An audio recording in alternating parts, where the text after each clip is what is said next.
স্বাগত এশিয়া নিউজের সঙ্গে আছি আমি শারমিন জাহান মেরি। এবার জানাবো পুরো সংবাদ। দিনাজপুরের পার্বতীপুরে স্থাপিত বাংলাদেশ ভারত ফ্রেন্ডশিপ পাইপলাইনের উদ্বোধন হবে আজ বিকেলে ভার্চুয়ালি যুক্ত হয়ে ভিডিও কনফারেন্সের মাধ্যমে যৌথভাবে এই পাইপলাইন উদ্বোধন করবেন বাংলাদেশের প্রধানমন্ত্রী শেখ হাসিনা ও ভারতের প্রধানমন্ত্রী নরেন্দ্র মোদি। ফ্রেন্ডশিপ পাইপলাইন বাংলাদেশ ও ভারতের মধ্যে প্রথম আন্তঃসীমান্ত জ্বালানি তেলের পাইপলাইনটি নির্মাণের আনুমানিক খরচ ৩৭৭ কোটি রুপি। বার্ষিক ১ million ton high speed diesel পরিবহনের সক্ষমতা রয়েছে এই পাইপলাইনের। এটি বাংলাদেশের উত্তর অঞ্চলের ৭টি জেলায় প্রাথমিকভাবে উচ্চ গতির ডিজেল সরবরাহ করবে। ১৫ বছর মেয়াদী এ প্রকল্প ভারতের নুমালীগড় রিফাইনারি লিমিটেড এবং বাংলাদেশের মেঘনা পেট্রোলিয়াম লিমিটেড যৌথভাবে বাস্তবায়ন করছে।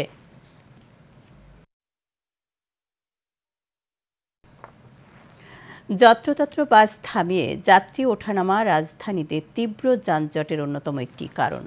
এমনিতেই যানজটে ধুঁকতে থাকা নগরীকে আরও বেশি ভিসিয়ে তুলছে গণপরিবহনের চালকরা। ফলে রাস্তায় তীব্র যানজট হওয়ায় পাশাপাশি ঘটছে দুর্ঘটনা। সড়কের শৃঙ্খলা ফেরাতে এদের নিয়মনীতির মধ্যে আনার দাবি সাধারণ মানুষের। আবির হোসেনের ক্যামেরায় কাউসার আহমেদের রিপোর্টে বিস্তারিত। রাজধানীর একটি সড়কের ৪ লেনের রাস্তার পুরোটা দখল করে চলছে যাত্রী ওঠানামা। গণপরিবহনগুলোর যাত্রী তোলার অশুভ এই প্রতিযোগিতা এখানকার নিয়মিত ঘটনা।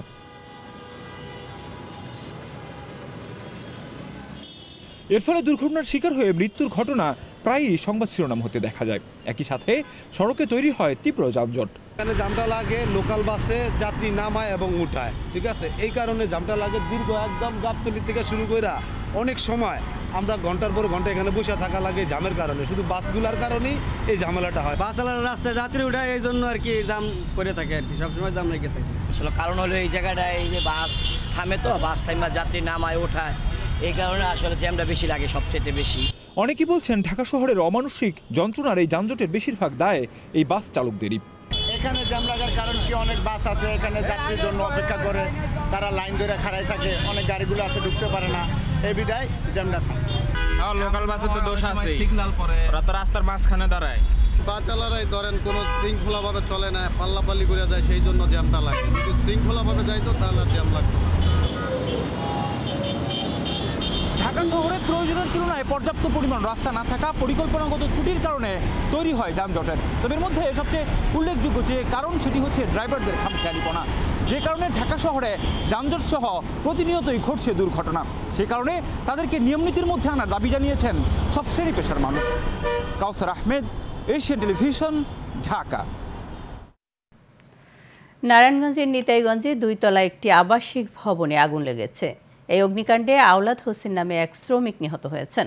শনিবার সকাল ৯টায় নারায়ণগঞ্জের নিতাইগঞ্জে পুরাতন ওই ভবনে বিস্ফোরণ থেকে আগুনের ঘটনা ঘটে। পরে ঘটনাস্থলে পৌঁছে ফায়ার সার্ভিসের ৭টি ইউনিট ১.৫ ঘণ্টার প্রচেষ্টায় আগুন নিয়ন্ত্রণে আনতে সক্ষম হয়। এ ঘটনায় অগ্নিদগ্ধ ৭ জনকে উদ্ধার করে হাসপাতালে পাঠানো হয়েছে। শনিবার বেলা 11:15টার দিকে আহতদের উদ্ধার করে তাদের ঢাকা মেডিকেল কলেজ হাসপাতালের জরুরি বিভাগে নিয়ে আসা হয়। তাদের মধ্যে আওলাদ হোসেন নামে একজন নিহত হয়েছে। আহতদের মধ্যে রবি দত্ত, হোসেন ও হজরত আলী এই ৩ জনের নাম জানা গেছে।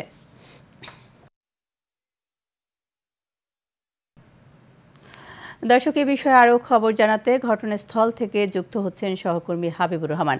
হাবিব, আশা করি আপনি আমাকে শুনতে পাচ্ছেন। হাবিব, অগ্নিকাণ্ডের কারণ সম্পর্কে কি কিছু জানতে পেরেছেন?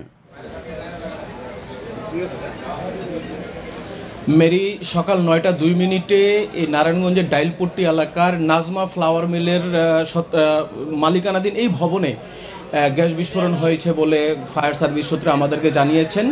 তবে আমরা যেটা জানতে পেরেছি 2021 সালে এবং 2019 সালে এই ভবনে অগ্নিকাণ্ডের গ্যাসের একটা অগ্নিকাণ্ডের ঘটনা ঘটেছিল এবং 2019 সালে একজন মারা গিয়েছিল।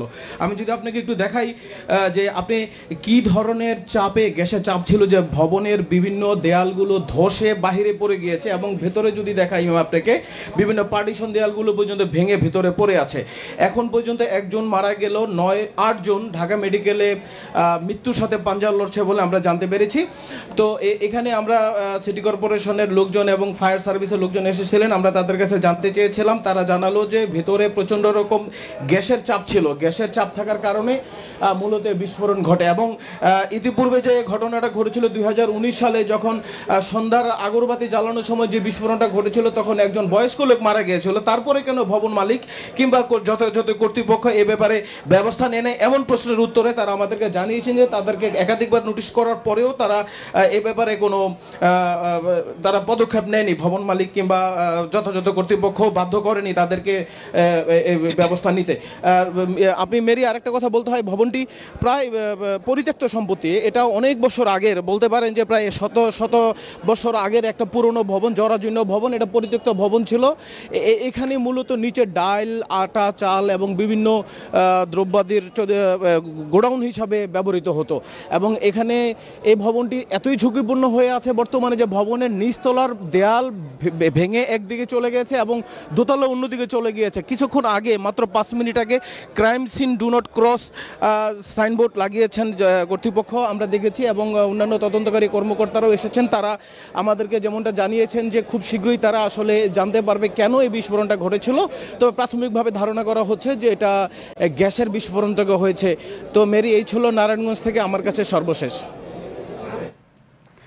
হাবিব, আপনাকে ধন্যবাদ। দর্শক, নারায়ণগঞ্জের নিতাইগঞ্জের ভবনে আগুনের ঘটনা নিয়ে যুক্ত হয়েছিলেন সহকর্মী হাবিবুর রহমান হাবিব। চলে যাচ্ছি পরের সংবাদে। ডিজিটাল নিরাপত্তা আইনের মামলায় চিত্রনায়িকা মাহিয়া মাহিকে গ্রেপ্তার করেছে পুলিশ। গাজীপুর মেট্রোপলিটন পুলিশের কমিশনার মোল্লা নজরুল ইসলাম সাংবাদিকদের বিষয়টি নিশ্চিত করেছেন। এর আগে মাহি ও তার স্বামী রাকিব সরকারের বিরুদ্ধে মারধর, ভাঙচুর, চাঁদাবাজি সহ ডিজিটাল নিরাপত্তা আইনে গাজীপুর মহানগরের বাসন থানায় 2টি মামলা করা হয়। শুক্রবার রাতে বাসন থানায় উপপরিদর্শক মোহাম্মদ রোকন মিয়া বাদী হয়ে ডিজিটাল নিরাপত্তা আইনে একটি মামলা দায়ের করেন। এছাড়া মারধর, ভাঙচুর, চাঁদা দাবি ও জমি দখলের অভিযোগে তাদের আসামি করে আরও একটি মামলা করেন স্থানীয় ইসমাইল হোসেন। চিত্রনায়িকা মাহিয়া মাহি শুক্রবার ফেসবুক লাইভে এসে স্বামী রাকিব সরকারের গাড়ির শোরুমে হামলা ও ভাঙচুরের অভিযোগ তোলেন। এ সময় গাজীপুর মেট্রোপলিটন পুলিশের বিরুদ্ধে ঘুষ নেওয়ার অভিযোগ আনেন মাহি। গাজীপুর মহানগর পুলিশের কমিশনার মোল্লা নজরুল ইসলাম বলেন, মাহিয়া মাহি পুলিশের বিরুদ্ধে ঢালাও অভিযোগ করেছেন, মিথ্যা বলে মানুষের সহানুভূতি নেওয়ার চেষ্টা করেছেন। পুলিশের ভাবমূর্তি ক্ষুণ্ণ করার অভিযোগে ডিজিটাল নিরাপত্তা আইনে পুলিশ তাদের বিরুদ্ধে মামলা করেছে।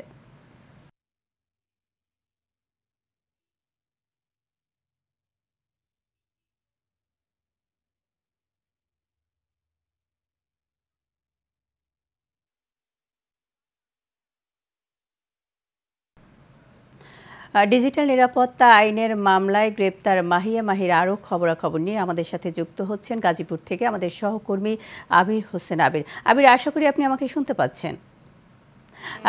আমরা আসলে মাহিয়া মাহির এই গ্রেপ্তার সম্পর্কে কিছু জানতে চাই।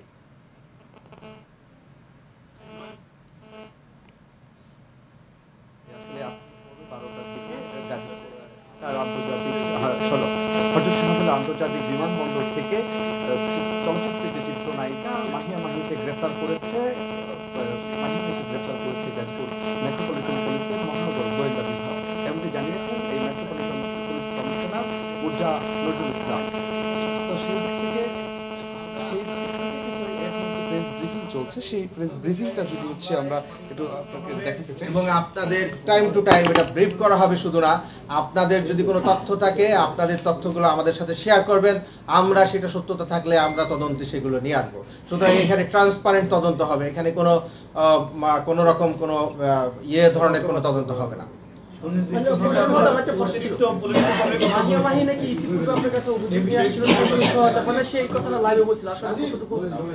দেখুন, আমাদের কাছে যদি আপনারা হিসাব করেন, আমি এই যে যতদিন জয়েন করেছি প্রতিদিন 5 থেকে 10টা 15টা এলিগেশন আছে, কেউ টাকা পাবে, কেউ জমি জমার পাবে। এই কাজগুলো কিন্তু পুলিশের নয়। এখন বিষয়টা হলো যে আমাদের ঊর্ধ্বতন কর্তৃপক্ষের সাথে অনেকে কথা বলে আমাদের সাথে দেখা করতে আসে, আমাদের সাথে এলিগেশনগুলো নিয়ে আসে। এই দুই পক্ষই বিভিন্ন জায়গায় গিয়েছে, বিভিন্ন জায়গা থেকে আমাদের কাছে আসার পরে আমি এই বিষয়টা দেখভাল করতে দিয়ে আমি সংশ্লিষ্ট ডিসিকে আমরা দেখভাল করতে দিয়েছি। সেই বিষয় এর বাইরে আমরা কিছু জানি না। যে ম্যারি শুনছিলেন যে আসলে যে মেট্রোপলিটন পুলিশ কমিশনার মোল্লা নজরুল ইসলাম এখানে হচ্ছে প্রেস ব্রিফিং করছে। এই প্রেস ব্রিফিংয়ে আসলে মাহিয়ার যে স্বামী রকিব সরকার সে হচ্ছে দেশে না ফেরায় তাকে কিন্তু আসলে গ্রেপ্তার করা যায়নি এবং গতকালকেও কিন্তু হচ্ছে মাহি এবং কি হচ্ছে তার স্বামী রকিব সরকারের বিরুদ্ধে যে জমি দখলের যে অভিযোগ এনে যে সংবাদ সম্মেলন করেছেন এবং সেই সংবাদ সম্মেলনে কিন্তু তারা সেই কোটি টাকা সম্পত্তি দখলের অভিযোগ এনেছে। তো এই ছিল আমার কাছে সর্বশেষ। ম্যারি। আমির, আপনাকে ধন্যবাদ। দর্শক, ডিজিটাল নিরাপত্তা আইনে মাহিকে গ্রেপ্তার করেছে পুলিশ, সে বিষয়ে খবর জানাতে আমাদের সাথে যুক্ত হয়েছিলেন সহকর্মী আরিফ খান আবির। চলে যাচ্ছি পরের সংবাদে। বঙ্গবন্ধুর জন্মদিন ও জাতীয় শিশু দিবস উদযাপন করেছে বঙ্গবন্ধু সৈনিক লীগ। শুক্রবার বিকেলে এশিয়ান টেলিভিশনের প্রধান কার্যালয়ে কেক কাটা ও মিলাদ ও দোয়া অনুষ্ঠানের মধ্য দিয়ে বাঙালি জাতির শ্রেষ্ঠ সন্তানের জন্মদিন উদযাপন করে প্রধানমন্ত্রীর হাতে গড়া সংগঠন বঙ্গবন্ধু সৈনিক লীগ। হাবিবুর রহমান রাজের রিপোর্টে বিস্তারিত।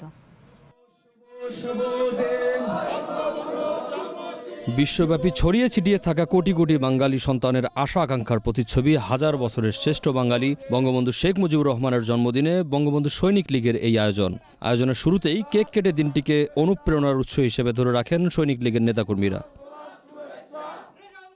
উৎসবের মধ্যমণি বঙ্গবন্ধু সৈনিক লীগের অগ্রনায়ক বীর মুক্তিযোদ্ধা আলহাজ হারুনুর রশিদ সিআইপি সন্তানের চিকিৎসার জন্য দেশের বাইরে থাকায় নেতাকর্মীদের মনে কিছুটা বিচ্ছেদ থাকলেও সবকিছু ছাপিয়ে সভাপতির সাথে সংযোগ স্থাপন হওয়ায় খুশি সবাই। বঙ্গবন্ধুর হাতকে শক্তিশালী করার জন্য আজকে এই জন্মদিনে মিলাদ কোরআন খতম করানো হয়েছে এবং আমরা আমাদের নেত্রী মাননীয় প্রধানমন্ত্রী, যার কারণে আজকে এই দেশ এত এগিয়ে গেছে, যে মাননীয় প্রধানমন্ত্রী আমাদের নয়নের মণি, 18 কোটি মানুষের নয়নের মণি, তার জন্য দোয়া করবেন, সে যেন সুস্থ থাকে, ভালো থাকে। এই বঙ্গবন্ধু সৈনিক লীগ সে দিয়েছে, তার ইজ্জত যেন আমরা রাখতে পারি। রণাঙ্গনের পরীক্ষিত সৈনিক আলহাজ হারুনুর রশিদ সিআইপি বিদেশ থেকে সন্তানের জন্য দোয়া চান। একই সাথে সংগঠনের নেতাকর্মীদের জন্য সঠিক দিক নির্দেশনা দিতে ভোলেননি। আজকে উপস্থিত থাকতে পারলাম না, আমার সন্তান আজকে মেডিকেলে, আপনারা সবাই দোয়া করবেন আল্লাহ যেন তাড়াতাড়ি ফিরা বাংলাদেশে আসতে পারে। আমি আজকে বঙ্গবন্ধুর জন্মদিন উপলক্ষে আল্লাহর কাছে চাবো, আল্লাহ তুমি আমার এই বঙ্গবন্ধুর জন্মদিন উপলক্ষে আমার ছেলেকে আল্লাহ তুমি সুস্থ করে দাও, ভালো করে দাও, আমাদের মাঝে সকলের মাঝে আসতে দাও। এবং এই বঙ্গবন্ধু সৈনিক লীগ বাংলাদেশের মাননীয় প্রধানমন্ত্রীর সংগঠন, মাননীয় প্রধানমন্ত্রী আমাকে নিজে বানাইছে। আয়োজনকে সফল করার ঝান্ডা হাতে নেন সংগঠনের শীর্ষ নেতা শাহ রেজাউল মাহমুদ। এ সময় বক্তব্য রাখেন ভারপ্রাপ্ত সভাপতি অ্যাডভোকেট শওকত আলম, যুদ্ধাহত মুক্তিযোদ্ধা আনোয়ার হোসেন পাহাড়ি বীর প্রতীক, প্রকৌশলী তালুকদার সরওয়ার হোসেন, কিরণ সেরনিয়াবাদ, ওয়াহিদুর রহমান দুলাল, সোহেল রানা ও আলমগীর হোসেন সহ অন্যান্যরা। যে কোনো ক্রাইসিস মুভমেন্টে বঙ্গবন্ধুর সৈনিক লীগ এই বিএমপি জামাতের বিরুদ্ধে সবসময় আছে, থাকবে। বঙ্গবন্ধুর আদর্শ বাস্তবায়ন করতে গিয়ে সেই স্মার্ট বাংলাদেশের অভিযাত্রায় আমরা বঙ্গবন্ধুর সৈনিক হিসাবে সবাই কাঁধে কাঁধ রেখে একসাথে পথ চলব। জাতির পিতা বঙ্গবন্ধু শেখ মুজিবুর রহমানের স্মৃতির প্রতি শ্রদ্ধা জানিয়ে এবং আমাদের সম্মানিত চেয়ারম্যান বঙ্গবন্ধু সৈনিক লীগের সভাপতি আলহাজ হারুনুর রশিদ সিআইপি সাহেবের ছেলে, তার সুস্থতা কামনা করে, যদিও হচ্ছে একটু ভালোর দিকে, আলহামদুলিল্লাহ আমরা সবাই দোয়া করব। এখানে যারা আমরা উপস্থিত হয়েছি সবাই আমরা বঙ্গবন্ধুর সৈনিক লীগের সকল নেতাকর্মী। আমরা গর্বিত, যাকে সারা বিশ্ব সম্মান করে, যাকে সারা বিশ্ব একজন মুক্তিকামী জনতার নেতা বা মুক্তিকামী জনতার মুখপাত্র হিসাবে চিনে। জাতির পিতা বঙ্গবন্ধু শেখ মুজিবুর রহমান, তিনি স্বাধীন বাংলাদেশের প্রতিষ্ঠাতা, তিনি স্বাধীন বাংলাদেশের মহানায়ক এবং স্বপ্নদ্রষ্টা। বঙ্গবন্ধুর ইতিহাস বর্ণনা করা শেষ করা যাবে না, যেমন প্রধানমন্ত্রী বাংলার উন্নয়নের ইতিহাস শেষ করা যাবে না। বঙ্গবন্ধুর কোনো পাশের কোনো সাইডের ইতিহাসই আমরা বর্ণনা করে শেষ করতে পারবো না। পরিবারের নিহত সকলের যেন আল্লাহ বেহেশত নসিব করেন এই দোয়া করছি এবং বঙ্গবন্ধু সৈনিক লীগের সকল নেতা ও কর্মীকে আজকে আমরা শুভেচ্ছা এবং অভিনন্দন জানাচ্ছি। অনুষ্ঠানে দোয়া ও মোনাজাত পরিচালনা করেন দেশ বরেণ্যকারী হাবিবুল্লাহ আলী। হাবিবুর রহমান রাজ, এশিয়ান টেলিভিশন, ঢাকা।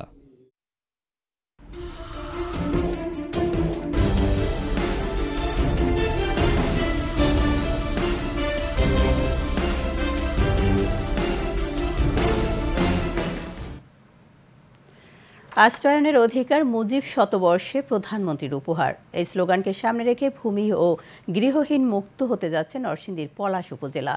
আগামী 22 মার্চ মাননীয় প্রধানমন্ত্রী দেশের অন্যান্য উপজেলার মতো আনুষ্ঠানিকভাবে ভূমি ও গৃহহীনদের মাঝে জমিসহ ঘর হস্তান্তরের মধ্য দিয়ে পলাশ উপজেলাকে ভূমি ও গৃহহীন মুক্ত ঘোষণা করবেন। মোহাম্মদ আসাদুল্লাহ মনার তথ্যচিত্রে বিস্তারিত জানাচ্ছেন শেখ ফাহিম।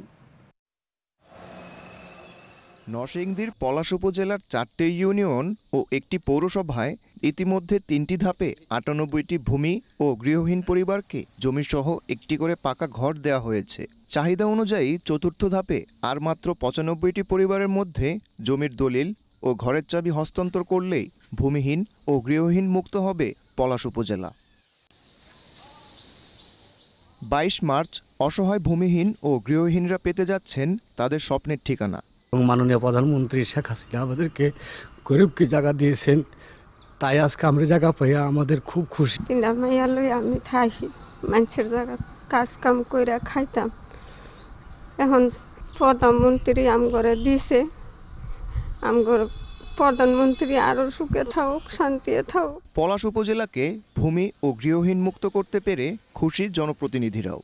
পর্যায়ের এই বিতরণ 22 তারিখে যেটা হবে, এর মাধ্যমে আমাদের পলাশ উপজেলা গৃহহীন এবং ভূমিহীন মুক্ত উপজেলায় পরিণত হবে। চতুর্থ পেজের যেই ঘরগুলি আছে, আমাদের মাননীয় প্রধানমন্ত্রী আগামী 22 তারিখে উদ্বোধন করবেন। কাজের অগ্রগতি অত্যন্ত সন্তুষ্টজনক এবং কাজের মানও ভালো। যারা কোনোদিন কল্পনাও করতে পারে নাই যে আমি একটা বিল্ডিংয়ে থাকতে পারবো, সেই গরিব মানুষের স্বপ্ন কিন্তু মাননীয় প্রধানমন্ত্রী শেখ হাসিনা পূরণ করে দিয়েছেন।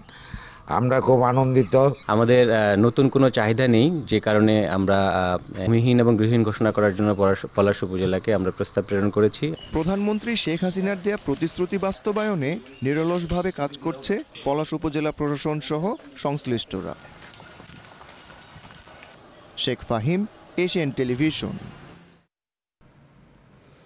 বাণিজ্যমন্ত্রী টিপু মুন্সি বলেছেন, রমজানে পণ্যের মূল্য বৃদ্ধির কোনো সুযোগ নেই। দেশে প্রচুর পরিমাণে খাদ্য মজুত রয়েছে, তাই ক্রেতাদের কোনো রকম হাহুতাশ না করার আহ্বান জানান তিনি। শুক্রবার শরীয়তপুরের ডামুড্ডা উপজেলা পরিষদ মাঠে ডিজিটাল পল্লীর স্মার্ট ভিলেজ এক্সপো উদ্বোধন শেষে তিনি এসব কথা বলেন। বাণিজ্যমন্ত্রী বলেন, প্রধানমন্ত্রী শেখ হাসিনা শুধু দারিদ্র অসহায় নয়, মধ্যবিত্ত মানুষের কথাও চিন্তা করেন। তিনি বলেন, রোজায় 2টি ধাপে 10 কোটি মানুষের কাছে ওএমএস ও টিসিবির পণ্য দেয়া হবে। যেসব ব্যবসায়ী মাহে রমজানে দ্রব্যমূল্যের বৃদ্ধি করে ভোক্তাদের ঠকাবে, তাদের বিরুদ্ধে কঠোর ব্যবস্থা নেওয়া হবে। এবার জানাবো খেলার খবর। 3 ম্যাচ ওয়ানডে সিরিজের প্রথম ম্যাচে আয়ারল্যান্ডের বিপক্ষে আজ মাঠে নামছে বাংলাদেশ। সিলেট আন্তর্জাতিক ক্রিকেট স্টেডিয়ামে ম্যাচটি শুরু হবে দুপুর 2টায়। ঘরের মাঠে ইংল্যান্ডের বিপক্ষে সিরিজ শেষে 3 দিনের মাথায় আবারও 22 গজের লড়াইয়ে নামছে টাইগাররা। একের পর এক সিরিজের ব্যস্ততায় খুব একটা বিশ্রামের ফুরসত মিলছে না টাইগার ক্রিকেটারদের। ফলে প্রথম ওয়ানডের আগে চোটের কারণে গোটা সিরিজ থেকেই ছিটকে গেছেন তরুণ ব্যাটার জাকির হাসান। এছাড়া অধিনায়ক তামিম ও মিরাজকে নিয়েও শঙ্কা রয়েছে। আয়ারল্যান্ডের বিপক্ষে আগের 10 ওয়ানডের মধ্যে 7টি জিতে বাংলাদেশ এই সিরিজে ফেভারিট। ঘরের মাঠে 4 ম্যাচ খেলে সবগুলো জিতেছে লাল সবুজ জার্সিধারীরা। বঙ্গবন্ধু শেখ মুজিবুর রহমানের জন্মদিন উপলক্ষে ঢাকা উত্তর সিটি কর্পোরেশনের প্রয়াত ভারপ্রাপ্ত মেয়র ওসমান গনির স্মরণে আয়োজিত ওসমান গনি গোল্ড কাপ টুর্নামেন্টের আয়োজন করেছে বাড্ডা জাগরণী সংসদ। টুর্নামেন্ট উদ্বোধন করেন ঢাকা 11 আসনের সংসদ সদস্য এ.কে.এম. রহমতুল্লাহ। অনুষ্ঠানে আরও উপস্থিত ছিলেন 21 নং ওয়ার্ড কাউন্সিলর মাসুম গনি তাপস, 20 নং ওয়ার্ড কাউন্সিলর মোহাম্মদ নাসির, বাড্ডা থানা আওয়ামী লীগের দপ্তর সম্পাদক নুরুল ইসলাম সাগর সহ অঙ্গ সংগঠনের নেতাকর্মীরা। খেলা শুরু হয়ে গেল।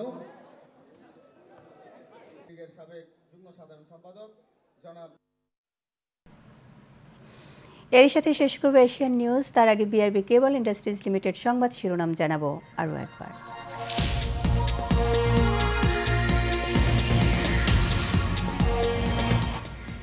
বাংলাদেশ ভারত ফ্রেন্ডশিপ পাইপলাইন চালু হচ্ছে আজ। বিকেলে উদ্বোধন করবেন শেখ হাসিনা ও নরেন্দ্র মোদী।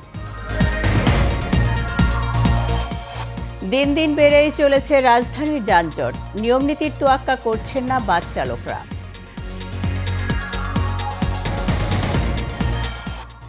এবং নারায়ণগঞ্জের নিতাইগঞ্জে বিস্ফোরণের পর ভবনে আগুন। নিহত 1, গুরুতর আহত আরও 3।